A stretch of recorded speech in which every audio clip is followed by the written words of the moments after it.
ಇದೇನಿವ starting ಯಾವುದೋ ಕಲ್ಲಿನ video ತೋರ್ಸಾತನ ಅಂತ ಮಾಡಿದೇನು? ಇವು ಯಾವುವು ಕಲ್ಲಲ್ರಿ, ಒಂದಾನೊಂದು ಕಾಲದಾಗ ಇವುಗಳ ಕುರಿಗಳಾಗಿದ್ದು. ಕಲ್ಲು ಹೆಂಗದು ಅಂತ ಹೇಳ್ತೀನಿ ರೀ, ಕೊನೆವರೆಗೂ ಈ ವಿಡಿಯೋ ನೋಡ್ರಿ. ನಮಸ್ಕಾರಪ್ಪ ದೊಡ್ಡ ಮಂದಿಗೆ. ಇಲ್ಲಿ ಬರ್ಬೇಕಂತ ಭಾಳ ದಿನದಿಂದ ಕನಸಿತ್ತು, ಕಾರಣಾಂತರಗಳಿಂದ ಬರೋಕ್ಕಾಗಿರಲಿಲ್ಲ.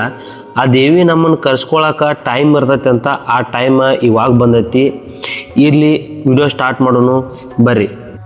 Lights camera action. ಇಲ್ಲಿ ಏನು ಹೊಳಿ ನೋಡತ್ತಾರಲ್ಲ, ಇದಕ್ಕೂ ಒಂದು ಇತಿಹಾಸ ಐತ್ರಿ. ಏನಪ್ಪ ಅಂದ್ರೆ ಆ ತಾಯಿ ಮಾಯಕ್ಕ ದೇವಿ ಹಿಂಗೆ ಹೊರಗೆ ಹೋಗೋ ಮುಂದೆ ಕುರಿ ಕಾಯೋನ ಹತ್ರ ಹಾಲು ಕೇಳ್ತಾಳಂತ. ಆ ಕುರಿ ಕಾಯೋ ಹಾಲು ಕೊಡಾಕ ನಿರಾಕರಿಸ್ತಾನಂತ. ಅವಾಗ ಆ ತಾಯಿ ತನ್ನ ಶಕ್ತಿಯಿಂದ ಆ ಹಳ್ಳವನ್ನು ಹಾಲಾಗಿ ಹರಿಸ್ತಾಳಂತ ಇತಿಹಾಸ ಐತ್ರಿ. ಅವಾಗಿಂದ ಆ ಹಳ್ಳವನ್ನು ಹಾಲಂತ ಕರೀತಾರ್ರಿ. ಈ ದೇವಸ್ಥಾನವಿರೋದು ಬೆಳಗಾವಿ ಜಿಲ್ಲೆ ರಾಯಬಾಗ್ ತಾಲೂಕಿನ ಚಿಂಚಲಿ ಒಳಗೆ. ಈ ತಾಯಿಗೆ ಮಾಯವ್ವ, ಮಕ್ಕುಬಾಯಿ, ಮಹಾಕಾಳಿ ಎಂದ ಹೆಸರುಗಳಿಂದ ಕರೀತಾರೆ. ಈ ತಾಯಿಯ ಮೂಲ ಸ್ಥಳ ಬಂದು ಮಹಾರಾಷ್ಟ್ರದ ಕೊಂಕಣಿ ಅಂತ ಹೇಳ್ತಾರೆ. ಈ ಊರೊಳಗೆ ಕೀಲ ಮತ್ತು ಕಟ ಅಂತ ಇಬ್ಬರು ರಾಕ್ಷಸರಿದ್ರಂತ.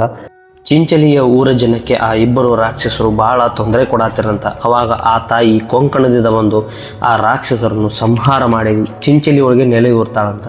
ಮತ್ತು ಆ ತಾಯಿಯು ಸಾಕ್ಷಾತ್ ದೇವಿಯ ಪಾರ್ವತಿಯ ಪ್ರತಿರೂಪ ಎಂದು ಕರೆಯುತ್ತಾರೆ.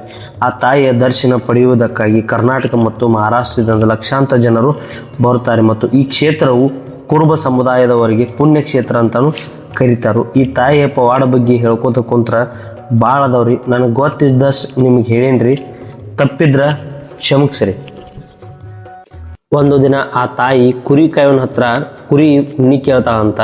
ಅವಾಗ ಆ ಕುರಿ ಕಾಯವ ಕೊಡಾಕ ನಿರಾಕರಿಸಿದ್ದಕ್ಕಾಗಿ ಆ ಕುರಿಗಳನ್ನು ತಾಯಿ ಕಲ್ಲಾಗಿ ಪರಿವರ್ತಿಸ್ತಾಳಂತ ಇತಿಹಾಸ ಐತ್ರಿ.